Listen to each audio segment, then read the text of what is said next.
প্রিয় ছাত্রছাত্রীরা, আজকে আমি তোমাদেরকে এই ভিডিওর মাধ্যমে ক্লাস 10-এর ভূগোলের যে সমস্ত প্রশ্নগুলো দেওয়া আছে 2025 সালে মাধ্যমিক পরীক্ষার জন্য যে প্রশ্নচিত্র দেওয়া আছে, সেখানে ভলিউম 2-তে যে সমস্ত প্রশ্নগুলো আছে থার্ড সামেটিভের জন্য পেজ নম্বর 1177, সেখানে 4 নম্বর মডেল সেটের বিভাগ ক, খ এবং গ এর মধ্যে যে প্রশ্নগুলো আছে, অর্থাৎ এমসিকিউ এসইউ টাইপসের যে প্রশ্নগুলো আছে, সেই সমস্ত প্রশ্নের উত্তর আমি আলোচনা করবো আজকে এই ভিডিওর মাধ্যমে। এবং এর আগের যে স্কুলগুলো ছিল 3টে স্কুল, সেই 3টে স্কুলের বিভাগ ক, খ এবং গ এর মধ্যে সমস্ত প্রশ্নের উত্তর আমরা আলোচনা করে দিয়েছি। তোমরা প্লে লিস্ট থেকে সেই প্রশ্ন উত্তরগুলো দেখে নেবে। আজকে দেখো আমরা 4 নম্বর স্কুলের যে প্রশ্নগুলো আছে সেগুলো আলোচনা করব। আর পরবর্তী স্কুলের প্রশ্ন উত্তরগুলো পাওয়ার জন্য আমাদের চ্যানেলটাকে অবশ্যই সাবস্ক্রাইব করে রাখবে। তো বিভাগ ক এর মধ্যে যে 14টা এমসিকিউ প্রশ্ন এখানে দেওয়া হয়েছে, প্রথম দাগে 1-এর দাগে বলা আছে নিম্নলিখিত এই বিকল্পগুলির থেকে সঠিক উত্তরটি নির্বাচন করে লেখো। প্রথম প্রশ্ন বলা আছে, যে প্রক্রিয়ায় নদীবাহিত প্রস্তরখণ্ড পরস্পরের সংঘর্ষের ফলে ভেঙে গিয়ে নুড়ি, বালি প্রভৃতিতে পরিণত হয় তাকে বলে, এখানে তোমাদের হবে এটা হলো ঘর্ষণ ক্ষয়, অর্থাৎ অপশন ঘ। এরপরে প্রশ্ন, মহাদেশীয় হিমবাহের বরফমুক্ত পর্বতশৃঙ্গকে বলে নুনাটাক্স। এরপরে প্রশ্ন, পৃথিবীর গড় উষ্ণতা বৃদ্ধিতে সবচেয়ে গুরুত্বপূর্ণ গ্যাসটি হলো, এখানে তোমাদের হবে কার্বন ডাইঅক্সাইড, অর্থাৎ CO2, অপশন গ। এরপরে প্রশ্ন, জলীয় বাষ্পের জলকণায় পরিণত হওয়ার প্রক্রিয়া হলো ঘনীভবন। এরপরে প্রশ্ন, সমুদ্রের অধিক লবণাক্ত জল প্রবাহিত হয় অন্তঃস্রোত। এরপরে প্রশ্ন, পৃথিবী ও চাঁদের মধ্যে দূরত্ব সর্বাধিক হলে তাকে বলে অ্যাপোজি। এরপরে প্রশ্ন যেটা বলা হয়েছে, তরল বর্জ্য শোধনের বা অপসারণের উপযুক্ত পদ্ধতি হলো নিষ্কাশন। এরপরে শিবালিক ও অবহিমালয়ের মধ্যে অবস্থিত উপত্যকাকে বলে অপশন ঘ, অর্থাৎ দুন। এরপরে প্রশ্ন, ভারতের শুষ্কতম অঞ্চলটি হলো জয়সালমীর। এরপরে প্রশ্ন, প্রদত্তগুলির মধ্যে কোনটি অংশগ্রহণমূলক বন সংরক্ষণ পদ্ধতির একটি উদাহরণ? তো এখানে হবে সামাজিক বনসৃজন। গ্লোবাল শিল্প বলা হয় তথ্য প্রযুক্তি শিল্পকে। 2011 সালে আদমশুমারি অনুযায়ী ভারতের জনঘনত্ব হলো, এখানে হবে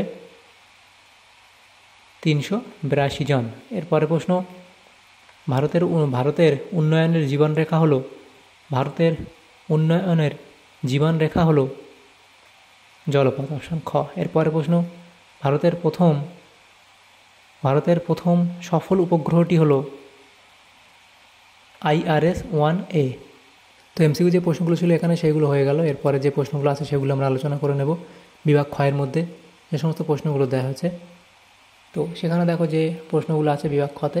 তো প্রথমে আমাদের শুদ্ধ অশুদ্ধ নির্ণয় করতে বলা আছে। এখানে 6টা প্রশ্ন আছে, প্রত্যেকটা প্রশ্ন 1 নম্বর করে 6 নম্বর দেয়। 2-এর দাগের 2 পয়েন্ট আগে বলা আছে নিম্নলিখিত বাক্যগুলি শুদ্ধ হলে পাশে সু এবং অশুদ্ধ হলে পাশে অলেখ, যে কোনো 6টি। প্রথম প্রশ্ন, অক্ষাংশের ভিত্তিতে হিমরেখার উচ্চতা পরিবর্তন হয়ে থাকে, এটা ঠিক বলা আছে, শুদ্ধ। এরপরে প্রশ্ন, ধূলিকণাতে সূর্যালোক বিচ্ছুরিত ও প্রতিফলিত হয় বলে আকাশের রং নীল দেখায়, এটা শুদ্ধ। এরপরে প্রশ্ন যেটা বলা হয়েছে, ফানেলাকৃতির নদী মোহনায় অধিক বান ডাকা দেখা যায়, এটা শুদ্ধ। এরপরে লাদাখ মালভূমি লাভা মালভূমির উদাহরণ, এটা অশুদ্ধ। মৌসুমি বায়ুর প্রত্যাবর্তনের সময় ভারতে নিম্নচাপ বিরাজ করে, এটা অশুদ্ধ। সেল এর সদর দপ্তর কলকাতায় অবস্থিত, এটা শুদ্ধ। এরপরে প্রশ্ন, উপগ্রহ চিত্র একটি আধুনিক প্রযুক্তি নির্ভর ব্যবস্থা, এটা শুদ্ধ। এরপরের প্রশ্নগুলো দেওয়া আছে। এখানে শূন্যস্থান পূরণ করতে বলা আছে, উপযুক্ত শব্দ বসিয়ে শূন্যস্থান পূরণ করো। প্রথম প্রশ্ন, বায়ুর ড্যাশ প্রক্রিয়ায় বালি ও পলিকণা এক স্থান থেকে অন্য স্থানে অপসারিত হয়। তো এখানে হবে কি, বালির ভাসমান প্রক্রিয়ায়, বায়ুর ভাসমান প্রক্রিয়ায় বালি ও পলিকণা এক স্থান থেকে অন্য স্থানে অপসারিত হয়। এরপরের প্রশ্ন বলা আছে, আয়নোস্ফিয়ারে তড়িদাহত অণুর চৌম্বক বিক্ষেপে সৃষ্ট মৃদু আলোকপ্রভা ড্যাশ নামে পরিচিত, এটা হবে মেরুজ্যোতি নামে পরিচিত,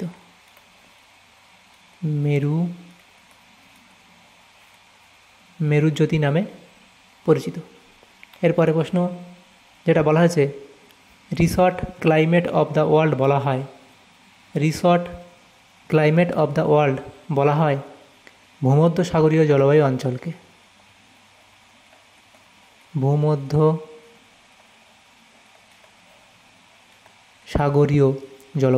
এরপরে প্রশ্ন, বৈদ্যুতিন বর্জ্যকে সংক্ষেপে বলা হয় ড্যাশ বর্জ্য, এটা বৈদ্যুতিক হবে, সংক্ষেপে ই বর্জ্য বলা হয়।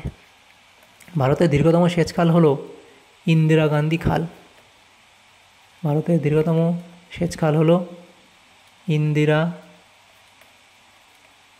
গান্ধী খাল। এরপরে প্রশ্ন, ল্যাটেরাইট মৃত্তিকার জলধারণ ক্ষমতা কম। হেক্টর প্রতি গম উৎপাদনে ভারতের ড্যাশ রাজ্য প্রথম। তো এটা হবে কি উত্তরপ্রদেশ। এর পরের প্রশ্নগুলো দেওয়া হচ্ছে, দেখো একটি বা দুটি শব্দ উত্তর দাও, যে কোনো 6টি। প্রথম প্রশ্ন, পৃথিবীর দীর্ঘতম খাঁড়িটি কোন নদীর মোহনায় অবস্থিত? পৃথিবীর দীর্ঘতম খাঁড়িটি কোন নদীর মোহনায় অবস্থিত? সেটা হবে কি ওব নদীর মোহনায় অবস্থিত। একটি পৃথিবী বিখ্যাত সামুদ্রিক মগ্নচড়ার নাম লেখো। সেটা হলো কি গ্র্যান্ড ব্যাংক। এরপরে প্রশ্ন, ভূপৃষ্ঠের সমান্তরাল তাপের সঞ্চালনকে কি বলে? পরিচলন পদ্ধতি বলা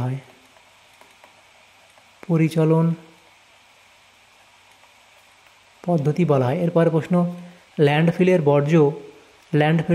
বর্জ্য ধোয়া জলকে কি বলে? এটাকে লিচেট বলা হয়। এরপরে প্রশ্ন, ভারতের বৃহত্তম কেন্দ্রশাসিত অঞ্চলের নাম কি?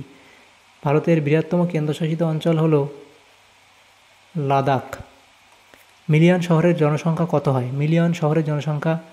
কত হয়? এখানে ন্যূনতম 10 লক্ষ হতে হবে।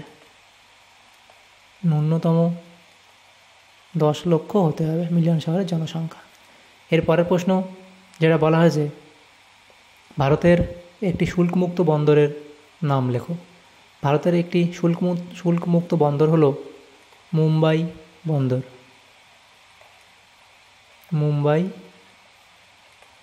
এরপরের প্রশ্ন ইসরো এর সম্পূর্ণ কথাটি লেখো। ইসরো এর সম্পূর্ণ কথাটি হলো ইন্ডিয়ান স্পেস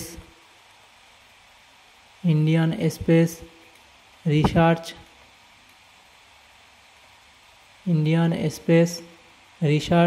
অর্গানাইজেশন।